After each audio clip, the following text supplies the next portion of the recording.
Bom dia, boa tarde, boa noite, boa noite. Deixa eu dar a luzinha aqui, mais um videozinho da Oficina Vieira voltando aí. Rapaziada, tô com o EcoSport aqui, né? Foi feito tudo aqui, na suspensão direitinho, mocinética.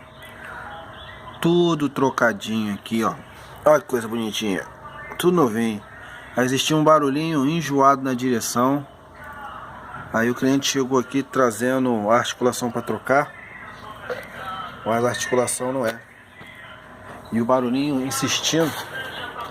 Olha que doideira, rapaziada.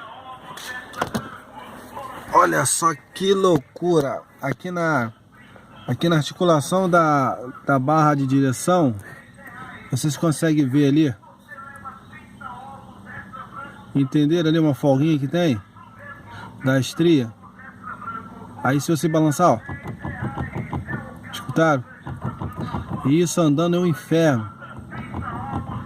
Apenas está frouxo. Entendeu? Tá com barulhinho chato? Dá uma observação aqui. Valeu, rapaziada. E o carro do ovo tá passando na sua rua. Ovo de codorna. R$5. Entendeu, rapaziada? Olha lá, ó. Viu a folga? Nem a folga, é férias já, né? Aí aquele barulhinho que fica quando você tá andando no carro, nos paralelepípedos, num estado com buraquinho, fica toca, você fala, porra, já troquei tudo, não resolve o problema. Olha onde era o problema. Tá vendo? Ó. Barulhinho miserável. Tá vendo aí? Vamos apertar esse parafusinho 10 aqui, com a cabecinha 10 ali. E já é, tá desenrolado. Barulhinho na direção. Não é articulação. Certo? Certo? Um abraço apertado pra quem for da família aí.